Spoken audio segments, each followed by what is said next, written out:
I'm building a 100K video agency from zero, no case studies, no existing client base, no leads, just a blank slate, and I'm sharing everything in real time. So in the last videos, I shared how I picked one of the toughest niches, and I've landed research calls, and I've even turned one of those conversations into a $25,000 project. Now, as well as an update on the project overall, this week we're diving into something that makes or breaks high ticket deals, and that's proposals. And here's the thing, most video business owners, they're doing proposals completely backwards. They waste hours creating elaborate PDFs that get ignored, or they lean on them too heavily, which results in more ghostings than a horror movie. And I'm not exaggerating when I say I've seen more deals fall apart at the proposal stage than anywhere else. So in this episode, I'm going to be sharing my latest updates and then walk you through the 3 shifts that will change the way that you think about proposals forever. Along the way, I'll also show you some common mistakes and how to avoid them so you don't fall into the same traps that have cost me time, money, and opportunities. So right now we're in week 3 of the project, and at this point we've got 12 strong leads in the pipeline, 5 calls already done, there's 1 very promising follow-up call booked, and 3 fresh calls scheduled for next week. And I've also just had the onboarding call for the 25K project.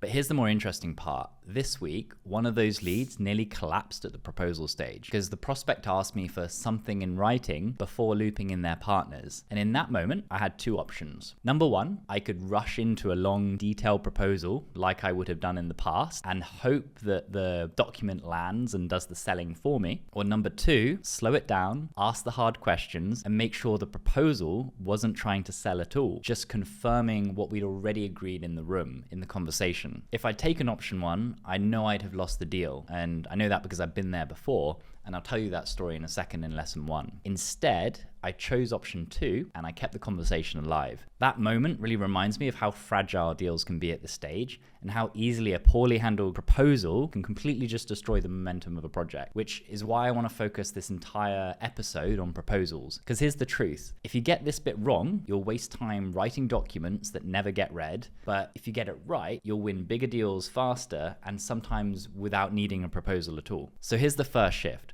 Stop treating proposals as the pitch. Now, most videographers think that the proposal is where I finally prove my value. So they create glossy 20-page PDFs stuffed with bios, creative ideas, case studies, and tech specs. And I know because it's exactly what I used to do. And let me give you a story on this. So years ago, I had what I thought was a dream lead. They loved our reel, and the first meeting went really well. And when they asked for a proposal, I went all in. I stayed up until 3 a.m. I was crafting this beautiful 18-page document. It was a masterpiece. It had the animations, mood boards, treatments, had the whole thing. And I sent it over with pride, thinking that this would just blow them away. And then silence. A week later, I chased them up, and they told me they decided to go with someone else. And why was that? Well, because my proposal just made me look like another vendor competing on deliverables. And then they used my work, my proposal, as a comparison tool and picked the cheaper option. So that night I realized something. Proposals don't win deals, conversations do. And here's the brutal truth. The thicker your proposal, the less likely it is to be read. The more you put in, the more you position yourself as a vendor to be compared on price. And the longer the client spends flipping through it, the colder they get. So here's the shift. The proposal isn't the sale, it's the receipt. So think about it like a doctor. When you go in with a health problem, they don't hand you a 15-page document or PowerPoint on their medical school or list every piece of equipment that they have in the building. They diagnose, then they prescribe, and then only then do they write it up. Your meetings with clients should be the same. The real selling happens in the conversation when you ask sharper questions than anyone else, when you uncover pain points that they haven't thought of, or when you put numbers to the cost of inaction. At that point, the proposal isn't there to convince them, it's there to confirm what's already been agreed. So here are the most common mistakes to avoid. Mistake number 1 is treating your proposal as your moment to impress. The meeting is your moment. Mistake number 2 is sending unsolicited proposals. So if you haven't agreed on the basics, then don't write one. And mistake number 3 is overloading the document. The more detail you add, the less persuasive it becomes. So remember, a proposal isn't a pitch deck, it's a receipt. Okay, so here's the second shift, and this one can be uncomfortable. You should always be asking the closing questions in the first meeting as if you were going to close the deal today. I don't mean to pressure anyone. Sometimes it's better to take time and refine the solution and have a second meeting, but you do need to be asking definitive questions as if the project is moving forward. And why is that? So it's because the longer you hide behind a proposal, the colder the client becomes. Most creatives, they're just happy leaving the meeting saying, I'll send you something because it feels safe. But the reality is that's dangerous because you're not leaving with clarity. So here's how you flip the script. Step 1 is ask the hard questions in the meeting. Things like, if we can present a solution that solves this problem, is there anything that would prevent you from moving forward right away? And who else needs to approve this? And what criteria will you be using to decide? These don't make you pushy, they make you professional. Step 2 is always talk about the money in the meeting. So don't let the proposal reveal your price. That's a rookie mistake. Instead, anchor the price face to face. Most of the projects I do in this space range from 20 to 40K. Is that in the ballpark? Or if you're following the value-based pricing approach, you stand to gain $200,000 if this project works, and you said 20 to 40,000 would be a reasonable investment. Is that correct? When you do this, 2 things happen. First, you find out instantly if they're serious, and second, you confirm that you're aligned on both the challenge and the investment. Just last week for this agency from Zero project, I was asking these questions and it actually revealed that another decision maker needed to be involved. So had I missed that, then the proposal would have gone nowhere. Instead, I made sure that they joined the next call and then that kept the deal alive. And Blair Enns puts it really well, which is that early objections are your friends and late objections will kill you. So here are the most common mistakes to avoid. Mistake number 1 is leaving the meeting without clarity on who the decision makers are. Mistake number 2 is avoiding those money conversations, and this kills more deals than anything else. Mistake number 3 is treating the proposal as a price reveal. If they see the number for the first time in the proposal, then you've already lost. The key here is that if you leave the price to the PDF, then it's game over.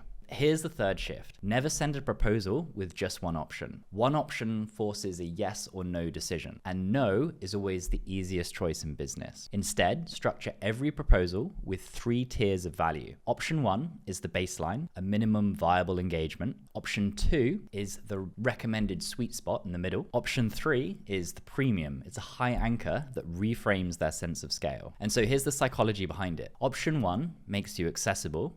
Option 2 feels safe and reasonable, and option 3 makes option 2 feel like the logical choice even if they didn't pick it. Blair Enns calls this high anchoring. So just like seeing a $5,000 watch makes a $500 one feel like a bargain, your premium tier reframes how every other option feels. And I use this structure in the 25K deal that I just closed. The entry option was a simple branding and positioning support element. The second tier included video production and marketing strategy. And the third tier was a full done-for-you service. And here's what tipped the scales. So I asked the prospect, price aside, if money were no object, which of these options do you believe would create the most value for your business? He said that all 3 made sense, which meant that there were no value objections, and we went through that thoroughly. And the only thing left was aligning the partners. The most common mistakes to avoid in this area, mistake number 1 is presenting only one option. Then if you do that, it's just a coin flip. Mistake number 2 is making all 3 options feel too similar. So each one should really be distinct. Mistake number 3 is underpricing the premium. If it doesn't stretch their thinking, then it's not doing their job.